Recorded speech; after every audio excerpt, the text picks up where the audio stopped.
할렐루야, 우리 친구들 반갑습니다. 오늘은 11월 28일 하나님과 화해하라는 강요라는 것으로 우리 욥기서 22장 말씀을 묵상하도록 할게요. 자, 21장까지 이제 무엇이 나왔나요? 우리 21장까지는 친구들과 2차 논쟁이 나왔죠. 이제 22장부터 다시 3차 논쟁이 시작되어집니다. 항상 논쟁 가운데 가장 첫 번째 시작하는 인물은 누구예요? 연장자인 엘리바스죠. 엘리바스가 1차 논쟁 때는 유하게 그리고 그 연장자로서 얘기를 하고 2차 논쟁에 좀 격양이 됐죠. 이제 3차 논쟁에서는 더욱더 격양된 목소리로 이야기를 하는 거예요. 자, 엘리바스가 얘기하는 게 결국 무엇입니까? 경험입니다. 나이로 말미암아 경험으로서 이야기를 하죠. 자, 이것에 대해서는 이미 여러 차례 이야기를 했기 때문에 여러분들도 분명히 아시리라 믿습니다. 그런데 자, 이 모습을 보면서 특히 오늘 말씀을 보면서 우리는 깨달아야 되는 것이 있어요. 1차 논쟁, 2차 논쟁에도 그렇지만 이제 3차 논쟁에서도 특별히 엘리바스가 강조하고 있는 것이 있는데 그것이 무엇인고 하니 오늘 말씀에 특히 12절부터 보게 되면 하나님과 화해하라 라는 것으로 이야기하지만 이게 결국 무엇을 얘기합니까? 바로 지금 욥에 대한 해결책을 얘기하고 있는 거예요. 그런데요, 우리가 봐서 알듯이 지금 이 해결책이라고 하는 것이 뭐예요? 항상 늘 얘기하지만 지금 이 친구들이 얘기한 특히 그러니까 모든 친구들이 얘기하고 있는 이야기들이 어떻다 그랬어요? 맞는 이야기예요. 엘리바스의 이야기도 마찬가지죠. 오늘 본문 말씀에도 이야기를 하지만 12절에서 하나님께서 높은 하늘에 계시지 않는가? 저 하늘의 별들이 얼마나 높은지 아는가? 그러면서 얘기하고 있는 것이 무엇이에요? 21절에서 24절 말씀이죠. 이제 하나님께 굴복하고 화해하게나 그러면 좋은 일이 기다릴 것세. 그분의 교훈을 듣고 자네 마음에 새겨두길 바라네. 자네가 전능자에게 돌아가면 살 것이네. 자네 집에서 불의를 없애게나. 자네의 보물을 던져버리고 정금을 냇가 바위에 던져버리게나. 자, 지금 얘기하고 있는 게 뭐예요? 하나님께 돌아가라고 하는 거예요. 하나님과의 관계를 다시 돌이켜서 화해하라. 이제 회개하라라는 것으로 이야기하는 것이죠. 그런데요, 가만히 보게 되어지면요,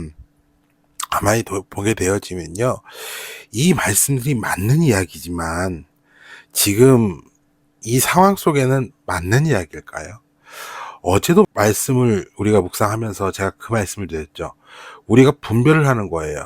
자, 상황을 분별을 해야 되는데 그 상황을 분별하는 때에 우리가 정확한 우리의 힘으로는 그것을 알 수가 없는 것이죠. 100%의 완전한 상태라면 우리가 쉽게 분별하겠지만 50대 50 또한 상황에 따라서 환경에 따라서 그리고 그 기준에 따라서 달라지더라는 것이 바로 우리가 분별하고 있는 판단의 모습들이라는 거죠. 그런데 하나님은 이 땅을 창조하셨고 하나님은 이 땅의 모든 것을 역사하시는 분이시기 때문에 하나님이 보시는 눈, 하나님이 보시는 그 기준으로 말미암아 분별을 하게 되어지면 그거는 완전할 수밖에 없는 거죠.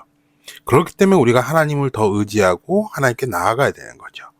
그래서요, 어제 말씀 속에서 우리가 나눴던 말씀이 결국에는 그 분별함에 있어서 자신의 죄로 말미암아 무엇을 했다 그랬어요? 변질되더라. 분명 새 친구들은 위로를 하러 왔으나 해를 가하고 있는 모습들을 보이는 거죠. 결국 그 해를 가하는 모습이 오늘에도 나오는 것이 그것이 무엇입니까? 바로 강요입니다. 우리가 우리의 생각으로 말미암아 맞는 말을 해요. 여러분, 진리를 이야기하는데 그 진리를 내 기준으로 판단해서 이야기를 하게 되어지면 결국 무엇을 하게 되는 거예요? 그 상황을 우리가 우리 마음대로 정죄하기 때문에 그것이 결코 맞지 않는 결과를 도래하더라. 욥은 지금 엘리바스가 얘기하고 있는 것처럼 하나님과 화해해서 풀려야 될 문제였을까요? 아니라는 거죠. 우리 이미 1장에서도 하나님께서 말씀하셨지만 욥은요, 하나님이 인정한 사람이었어요. 그 인정한 사람인 욥이 하나님과 끝까지 함께 하신 모습들을 지금 보여주고 있죠. 물론 아쉬운 모습들이 있어요. 그가 하나님께 할 때 한탄하면서 하나님을 온전히 의지하지 못하는 모습들, 역시나 연약한 인간의 모습들, 완악한 인간의 모습을 보이긴 하지만 그래도 그는 새 친구들과 다르게 하나님을 의지하며 결국에 그 한탄의 그 모습, 마지막은 무엇으로 돌아와요? 내가 하나님을 의지합니다 라는 모습으로 돌아가잖아요. 하나님과의 관계가 결코 끊기지 않았던 게 욥이었어요. 그런데 지금 엘리바스는 욥의 상황들, 그죠? 1절부터 11절까지 나와 있는 욥이 당한 상황을 보고 자신의 경험에 비추어서 그 결과를 자신의 판단으로 정죄하고 하니까 욥은 뭐가 되는 거예요? 하나님과의 관계가 끊어진 사람이 된 거예요. 그런데 욥은 애초부터 하나님과의 관계가 끊어지지 않고 계속 이어져 온 것이었죠. 그렇기 때문에 여러분들을 우리가 이 엘리바스의 모습을 보면서 결국 우리는 무엇을 또 느끼게 되고 또 우리가 무엇을 깨닫게 되어지냐면 우리가 우리의 상황을 판단하기 위하여서 하나님의 기준이 필요하다는 것, 그리고 그것으로 함부로 정죄하면 안 된다라는 것이죠. 그리고 정죄하지 않기 위하여서 또 이 판단들, 이 상황들을 우리가 알기 위해서 또 그것을 분별하기 위해서 하나님을 의지할 수밖에 없더라라는 것입니다. 여러분은 과연 얼마나 하나님을 의지하고 있습니까? 지금 나의 상황 속에서 잘못된 판단, 결국 이것의 원인은 내 생각이 되어지지 않나요? 그로 인하여서 오늘 나오는 것처럼 무엇을 하고 있어요? 강요하고 있더라는 거죠. 이 말씀 우리 전에도 묵상했죠. 이 강요라고 하는 것은 결국 내가 왕 되어지는 것이기에 죄라고 하는 것이죠. 여러분, 그러므로 우리는 하나님을 붙잡고 의지할 수밖에 없습니다. 엘리바스도 얘기하잖아요. 맞는 말을 한다 그랬잖아요. 맞는 말을 한다 그랬잖아요. 무엇이에요? 하나님과 화해하라. 즉 하나님과의 관계를 뭐하라는 거예요? 우선순위로 두라고 하는 거예요. 우리가 하나님의 관계를 우선순위로 둘 때 하나님께서 주신 그 지혜로 말미암아 우리는 하나님의 말씀대로 살아갈 수 있음을 다시 한번 고백하게 됩니다. 그래서 강요, 정죄를 하지 않는, 즉 죄를 짓지 않는, 죄로부터 벗어나는 그 결과를 우리가 얻을 수 있다라는 것이죠.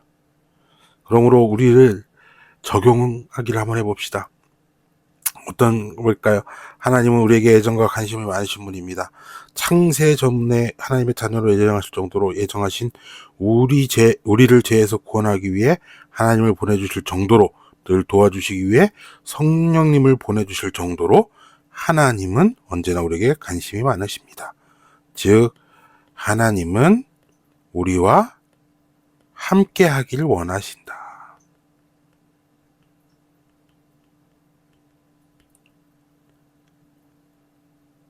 그 하나님이 우리 요한계시록에 있지만 우리 문 밖에 서서 우리를 두드리고 계신다 그랬잖아요. 그죠? 우리가 함께 하시기 위해서 우리가 하나님의 나라를 살아가길 원하시는 거예요. 거기에 우리는 무엇을 하는 겁니까? 결단하는 것입니다. 무엇을 결단하는 거예요? 하나님께서는 그리스도를 내세우셔서 우리를 자기와 화해하여 여기시고 또 우리에게 화해의 직분을 맡겨주셨습니다. 그리스도인은 싸움과 갈등 사이에서 화해를 추구하는 평화의 사람입니다. 나는 불필요한 싸움을 부추기는 자입니까? 화해하는 자입니까? 무엇을 결단할까요? 바로 하나님의 나라, 하나님과 함께하는 하나님의 나라를 살아가라라는 거예요. 자신의 판단, 자신의 생각, 자신의 유익으로 강요하는 것이 아니라 하나님의 뜻으로, 하나님의 마음으로 위로하는, 즉 화해하는 자들로 우리를 세워주시라는 거죠. 여러분, 그러므로 우린 함께 기도하기를 원합니다. 세상과 하나님 사이에서 이웃과 이웃 사이에서 화해하게 되는 자 해주세요. 하나님의 나라를 살아감으로 우리가 평안을